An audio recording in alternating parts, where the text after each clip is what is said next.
Hello. आज हम लोग प्रेजेंट इंडेफिनिट टेंस पे बेस्ड स्ट्रक्चर और सेंटेंस बनाना सीखेंगे। इसके पहले वाले पार्ट में हमने प्रेजेंट इंडेफिनिट का ही सीखा था, इसलिए कह सकते हैं present indefinite tense, present indefinite tense का यह तीसरा हिस्सा है, तीसरा दिन है, तो कहा जा सकता है यह पार्ट 3 है। I mean, even today we will learn present indefinite tense. First of all, अगर स्थिति को बतानी है, किसकी को बतानी है? स्थिति को बतानी है या दशा को बतानी है। और स्थिति और दशा के साथ अगर आता है कि प्रतीत होता है, प्रतीत होता है, मालूम पड़ता है, मालूम पड़ता है, लगता है, लगती है, लगता है, लगती है। इस स्ट्रक्चर में स्थिति और दशा को बताने वाले सेंटेंस आएंगे। फॉर एग्जाम्पल, पृथ्वी गोल लगती, गोल लगती, या फिर इसे बोल सकते हैं पृथ्वी गोल प्रतीत होती है, प्रतीत होती है, मालूम पड़ती है। वह पागल लगता है, वह पागल लगता है।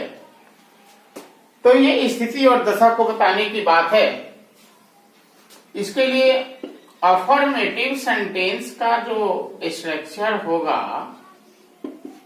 सबसे पहले सब्जेक्ट को लिखते हैं, उसके बाद अपीयर का यूज करते हैं। अगर अपीयर नहीं लिखना है तो फिर लुक का यूज कर देंगे, लुक का यूज नहीं करना फील का यूज कर देंगे, फील का यूज नहीं करना तो फिर सीम का यूज कर लेंगे। क्योंकि यह फॉर्म का फर्स्ट फॉर्म है, इसलिए अगर जहां हमारी रिक्वायरमेंट फर्स्ट फॉर्म की है, प्लूरल फॉर्म की है, वहां प्लूरल फॉर्म यूज करेंगे, और जहां सिंगुलर फॉर्म की जरूरत है वहां इसमें एस लगाकर सिंगुलर फॉर्म बना देते हैं। इसके बाद अगर कोई ऑब्जेक्ट होगा या जो भी अदर वर्ड रहता है उसका यूज करते हैं। सेंटेंस में जैसे पृथ्वी गोल लगती है, the earth appears round, the earth appears round। इसे हम लिख सकते हैं the earth looks round, the earth feels round, the earth seems round. इसी तरह से वह पागल लगता है, ही लुक्स मैड, वह पागल लगता है। जब इसका निगेटिव बनाएंगे पहले ही की तरह, तो निगेटिव के लिए क्या करेंगे? सब्जेक्ट के बाद ऑक्सिलियरी वर्ब डू और डज का यूज लेते हैं और फिर नॉट लगाते हैं। कह चुके हैं कि डू का यूज जहां V1 का यूज करते हैं वहां डू, और देखिए यस लगाकर हमने V5 बना दिया, तो ये डज का यूज करेंगे, फिर नॉट, और फिर ये अपीयर, लुक, फील या सिम जो पार्ट है उसमें से कोई एक को ले लेते हैं और फिर ऑब्जेक्ट ले लेते हैं। तो वह पागल नहीं लगता, वह पागल नहीं लगता है, तो he does not look mad, वह पागल नहीं लगता है।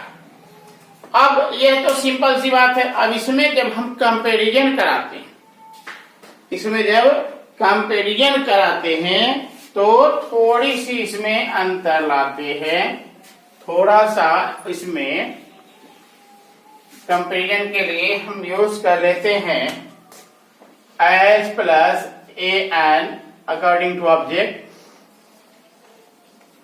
और फिर एज लाइक कर लेंगे और ऑब्जेक्ट कर लेंगे, या फिर अलाइक करके भी ऑब्जेक्ट लेंगे।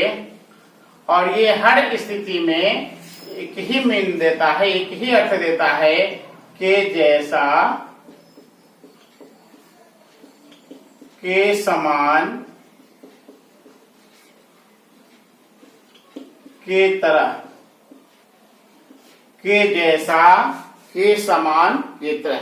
तो अगर यही सेंटेंस अगर बताएं कि अगर पहला सेंटेंस है ऐसे पृथ्वी गोल लगती, दूसरा सेंटेंस यही लग गया कि पृथ्वी नारंगी के समान, कैसा, नारंगी के समान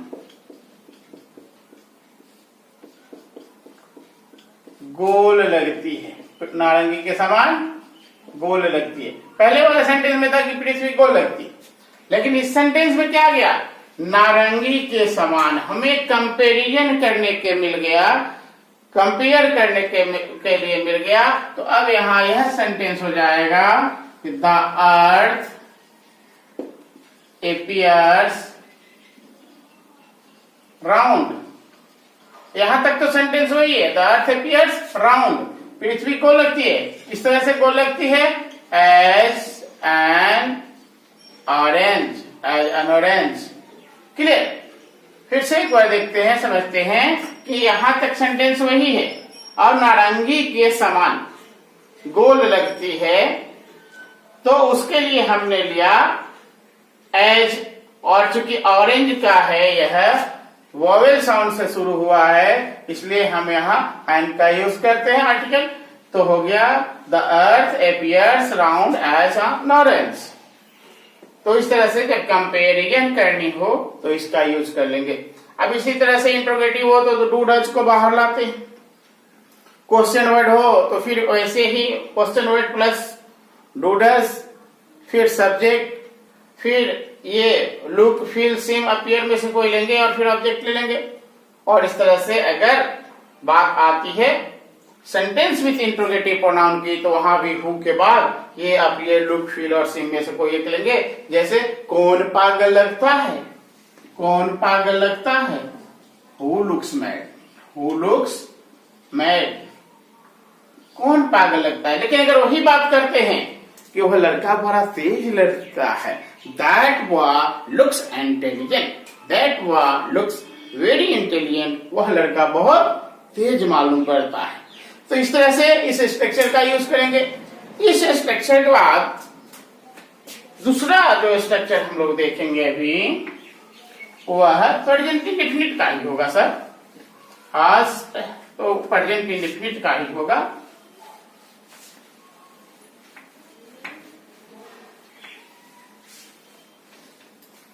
उसके बाद वर्ड प्लस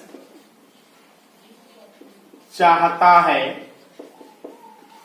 चाहता है, चाहती है, चाहता है, चाहती है। इसमें वर्ब की बात आती है, चाहना। तो आता है कि वह जाना चाहता है, वह जाना चाहता है, मैं जानना चाहता हूं, मैं जानना चाहता हूं, मैं जानना चाहता हूं, मैं जानना चाहता हूं। इस तरह की जब सेंटेंस आती है, चाहना, इच्छा की बात आ रही है, अपनी इच्छा को, फीलिंग्स को बताते हैं, तो इस तरह के सेंटेंस के लिए अफर्मेटिव का जो स्ट्रक्चर होता है, वहां सब्जेक्ट प्लस, अब यहां वांट लाते, वांट। अब इसी का वर्ड 1 या word 5 according to subject and number, subject and number of subject, subject के अनुसार अर्थात सब्जेक्ट के नंबर के अनुसार है। यहाँ सिंगुलर और प्लूरल देख लेते हैं, और फिर यहाँ इन्फिनेटिव 2 + V1 का यूज करते हैं, 2 + V1 का यूज करते हैं, और फिर ये ऑब्जेक्ट या कोई अगर अदर वर्ड है तो उसका यूज करते हैं। वह जाना चाहता है, ही वॉन्ट्स टू गो। लेकिन दूसरा सेंटेंस क्या है, मैं जाना चाहता हूं, तो आई के साथ एम लगाते हैं और जहां जहां एम लगाते हैं वहां पता है V1 का यूज करते हैं। तो मैं जाना चाहता हूं, I want to go, I want to go. अब मॉडर्न इंग्लिश में तो आई वांट ना गो, ठीक है, उसकी बात नहीं करते, वो स्पोकन की क्लास में मेकिंग सेंटेंस के चैप्टर में पढ़ेंगे। तो ये क्या है, आई वांट टू गो। जब फिर इसकी निगेटिव की बात आती है तो फिर उसी तरह से यह सब्जेक्ट के बाद डू और डज आ जाएगा, फिर नॉट आता है, फिर वांट आ जाता है। Want plus to plus V1 plus object. अब क्या हो जाएगा, वे पढ़ना नहीं चाहते हैं, they do not want to study. Study word क्यों लगाया, इसलिए लगाया कि स्टडी में पढ़ना लिखना याद करना सब कुछ आ गया। अगर रीड का यूज करते तो रीड में कुछ लिखा हुआ है और उसको क्या करना, पढ़ लेना, तो उसको पढ़ना नहीं करता। ये स्टडी मतलब पढ़ना, अध्ययन करना। तो यहाँ है, इसमें और दूसरी जो चाहने की भी बात आती है, तो एक दूसरी स्ट्रक्चर जब हम करते हैं तो चाहना का थोड़ा सा मीनिंग बदलता है। जैसे अब ये चाहना काम की है, इसमें वर्ब है, काम हो रही है, इसमें काम हो रही है। लेकिन अगर फिर से हम एक बार देखें कि वर्ब या फिर स्थिति दशा आती है, कंडीशन सिचुएशन आती है, और प्लस अगर हम कहते हैं चाहता है, चाहता है, चाहती है, पसंद करता है, पसंद करता है,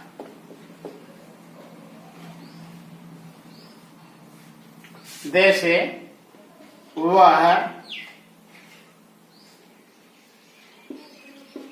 चाय पीना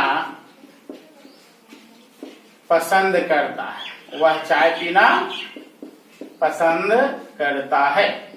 अब ये पसंद की बात आ गई, चाहत की बात आ जाती है। तो ऐसे स्थिति में यह जो अफर्मेटिव का सेंटेंस होता है, अफर्मेटिव के सेंटेंस के लिए सबसे पहले सब्जेक्ट लेते हैं, फिर चाहना के लिए और पसंद करना के लिए यहाँ लाइक का यूज करते हैं, फिर इसी का V1 V5 और फिर इन्फिनेटिव 2 प्लस V1। ध्यान देंगे 2 प्लस V1 जो इन्फिनेटिव है यहाँ पर्पस को बताने के लिए आता है। तो यहाँ बात रही कि क्या वह पसंद करता है, क्या पसंद करता है, चाय पीना। तो ये चाय पीना 2 प्लस V1 के द्वारा बताएंगे, और लास्ट में अगर कोई ऑब्जेक्ट हो या फिर अदर वर्ड हो तो लिख देते हैं। वह चाय पीना पसंद करता है, तो ही wants to take tea। अब ड्रिंक टी भी कर सकते हो, मॉडर्न इंग्लिश के लिए ड्रिंक टी भी आ रहा है, लेकिन आप अगर कॉम्पिटिटिव तैयारी कर रहे हो तो आप टेक टी ही लगाओ, टेक टी ही बेहतर है। In the comparison drink, take tea बेहतर है, तो आप टेक टी ही लगाओ। ड्रिंक भी यूज कर सकते हैं बातचीत में। तो यहाँ आ गया वह चाय पीना पसंद करता है। मैं फिल्म देखना पसंद करता हूं, सॉरी यहाँ लाइक का यूज करना था, I like to take tea. और वहां अगर वांट का यूज करते मतलब वह स्थिति बता रहा है कि वह उसे पसंद बता रहा है, क्या बता रहा है, पसंद बता रहा है। लेकिन अगर यही हम यहाँ वांट लगा लेते तो ये इच्छा बताती। वांट में हम इच्छा को बताते हैं और लाइक में पसंद को बताते हैं।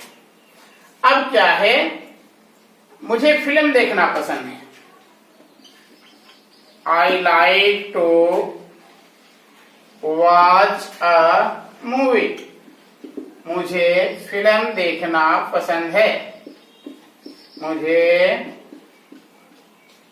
फिल्म देखना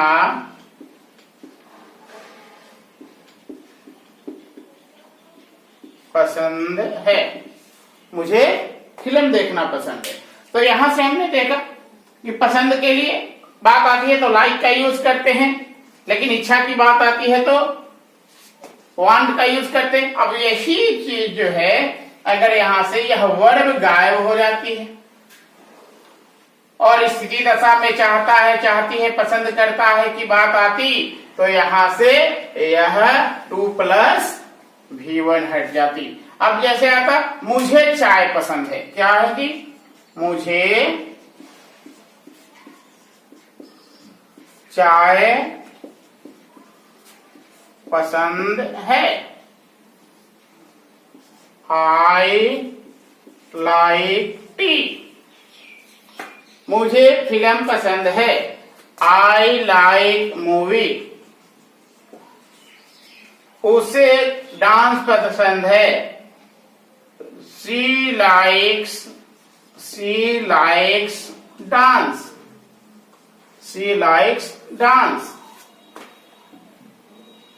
और not dance, she likes dancing, she likes dancing और a dance, she likes dancing. तो इस तरह से अगर वर्ब यहां नहीं है और यह जो नाउन का काम करता है नीरन जो है, तो यहां ऑब्जेक्ट हो जाता है।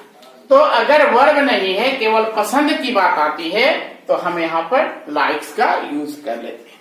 अब पसंद की ही बात हो, बात पसंद की ही हो, लेकिन उसमें कंपैरिजन हो, तुलना हो, 2-3 के बीच हो मुकाबले में, तो क्या किया जा सकता है? उसके लिए क्या करते हैं, अगर पसंद की ही बात आती है लेकिन कुछ के बीच, और 2 थिंग अगर आ जाता है, बिटवीन 2 अगर 1 को प्रीफर करना, पसंद करना है, लाइक करना है, तो वहां पर हम प्रीफर का यूज करते हैं। प्रेफर, वहां पसंद के लिए, पसंद जो है, पसंद करना, चाहना क्या है, तुलना में हो, किसमें हो, तुलना में, I mean comparison, comparison, comparison हो, कंपेयर कर रहे हैं, कंपैरिजन कर रहे हैं, तो यहां पर जो है लेते हैं, जैसे मुझे चाय पसंद है, मुझे चाय पसंद है, चाय पसंद है। इसी पर सलमान खान का गीत भी आया था, तो पैर बना सकते हैं आप। क्योंकि डायनामाइट का जो इन्वेंशन हुआ था, पहाड़ों को तोड़कर रास्ता बनाने के लिए हुआ था। अब लोग तो बहुत कुछ तोड़ते हैं, उसी तरह से अगर ये पसंद है तो सलमान की मूवी भी देखें, उसमें कौन है, क्या था, बेबी को बेस पसंद है। तो इस तरह से आप उस स्ट्रक्चर का यूज करते हुए बहुत सारे सेंटेंस बना सकते हैं। एक टीचर है, वो आपको रास्ता बताता है, मेंटर आपको रास्ता बताता है, चलना आपको है, ड्रिल आपको करना है, जितना अधिक प्रैक्टिस करेंगे उतना बेनिफिटेड होंगे। It is said that practice makes a man perfect. कहा जाता है कि अभ्यास मनुष्य को पूर्ण बनाता है। आप अभ्यास करें। तो क्या मुझे चाय पसंद है, तो क्या है, यहां पर सब्जेक्ट के बाद प्रीफर का यूज करेंगे, प्रीफर, V1 और V5, और यहां पर जो ऑब्जेक्ट है उसको ले आते थे, अदर वर्ड है। जैसे मुझे चाय पसंद है, it mean I prefer tea, I prefer tea. अब कंपैरिजन करते हैं, आई प्रेफर टी और आई लाइक टी, आई लाइक टी। तो आई लाइक टी जो है यह जेनेरिक रेफरेंस में है, जेनेरिक रेफरेंस है, सिंपल, जेनरल, क्या कह सकते हैं इसको, जेनरल रेफरेंस है, सामान्य अर्थों में है, सामान्य अर्थ में है, सामान्य अर्थ में है, साधारण अर्थ में है। लेकिन अगर हम यहाँ प्रेफर कहते हैं तो फिर ये स्पेसिफिक सेंस में होता है, स्पेसिफिक है, आई मीन स्पेशल, विशेष, विशेष अर्थ में देता है, विशिष्ट अर्थ देता है।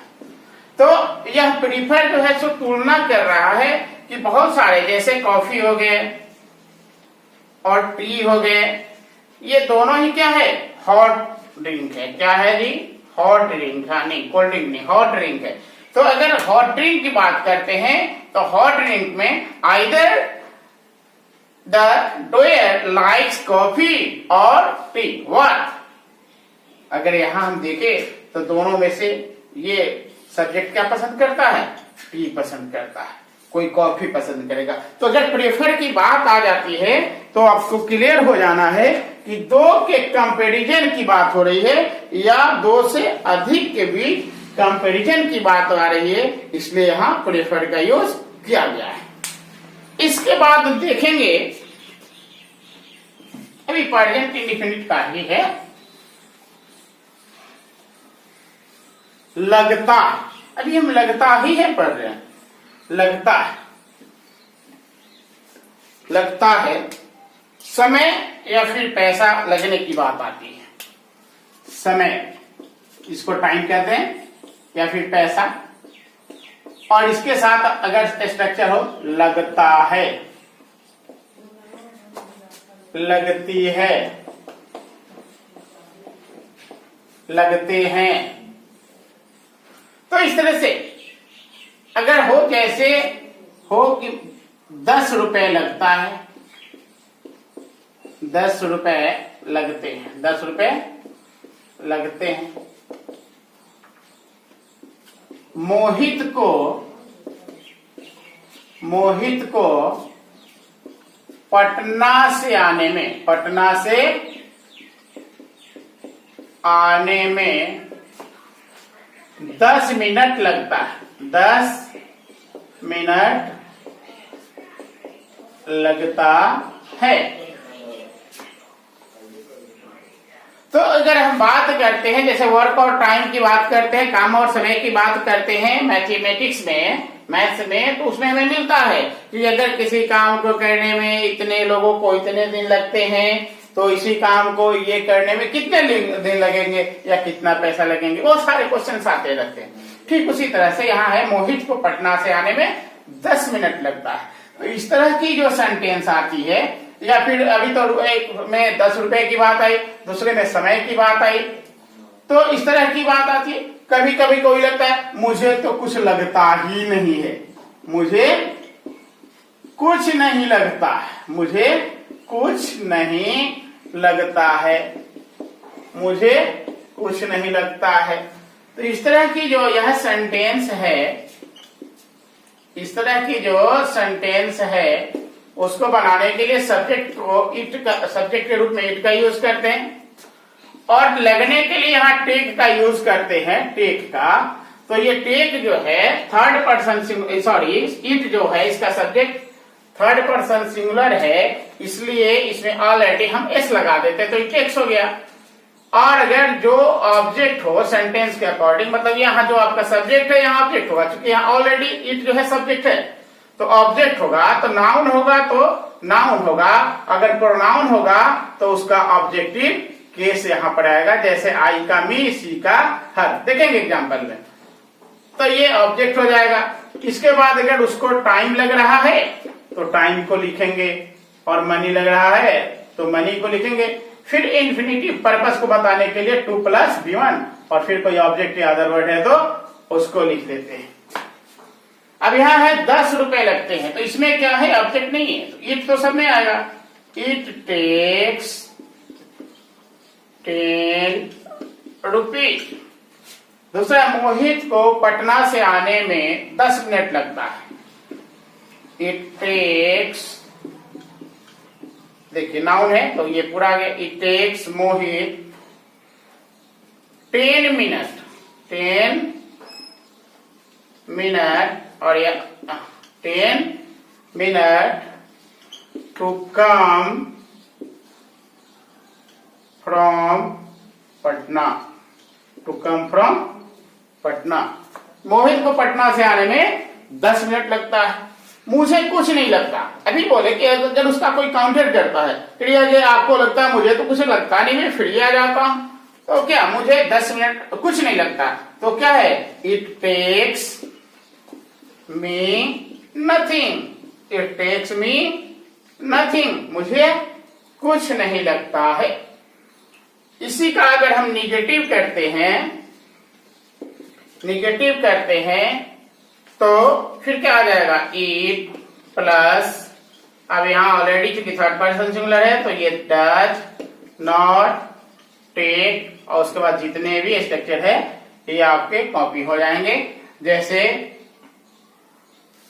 कलम खरीदने में 5 रुपए नहीं लगता है। It does not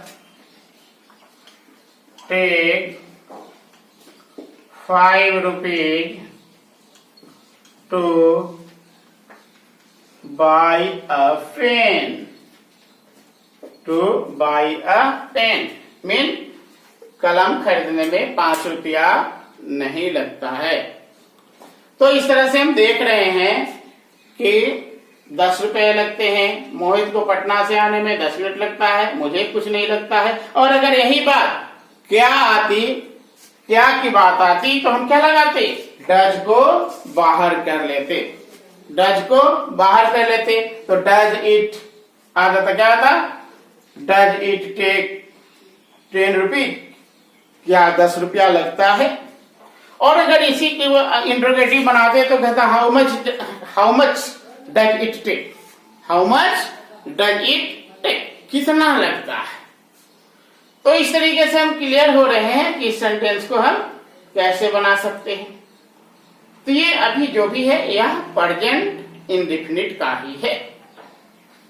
present indefinite के बाद, इस पार्ट के बाद हम लोग नेक्स्ट पार्ट में इसका एप्लीकेशन देखेंगे। Application of